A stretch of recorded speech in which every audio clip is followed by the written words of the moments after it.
Le rappeur Gims a demandé la nationalité française à plusieurs reprises. Interrogé dans quelle époque sur l'évolution du dossier, il a répondu, visiblement mal à l'aise. Gims était l'invité de l'émission de France 2 Quelle époque, samedi 27 mai. Le rappeur n'a pas échappé à quelques questions embarrassantes. Il a notamment semblé assez gêné par celle concernant sa demande de nationalité française. Unanimement considéré comme l'un des plus influents artistes actuels de l'Hexagone, il vit en France depuis qu'il a 2 ans, mais est né au Congo.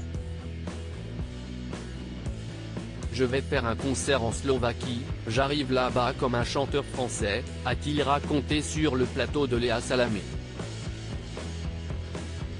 Est-ce que le passeport français est réglé ?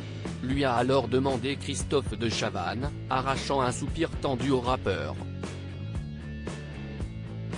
Je ne devrais pas en parler ? A poursuivi l'animateur. J'ai passé tous les tests pour devenir français, affirme Gims. Gims a accepté de répondre à demi-mot. Si est-il compliqué, je ne sais pas, je suis dépassé moi-même.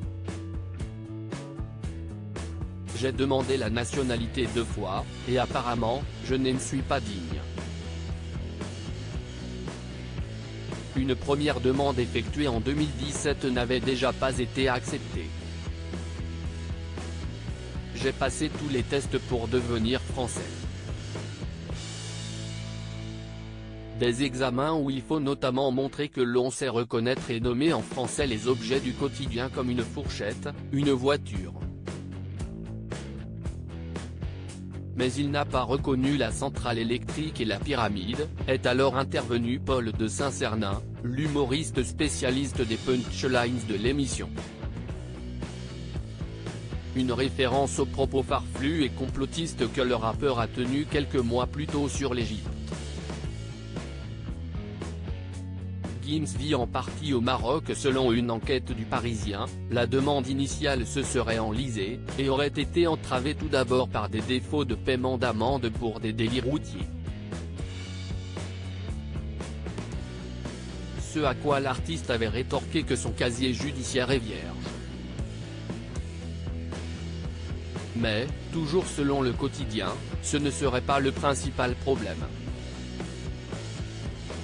Pour obtenir la nationalité française, il faut avoir en France le centre de ses intérêts matériels, professionnels, et familiaux, conjoints et enfants. Or, Gims passe une bonne partie de sa vie au Maroc. L'administration pourrait donc considérer qu'il n'est pas totalement établi en France. Article écrit en collaboration avec 6 médias. À lire aussi. Allez courage, ça va bien se passer, Nagui tacle Gims dans N'oubliez pas les paroles après ses propos polémiques sur les pyramides.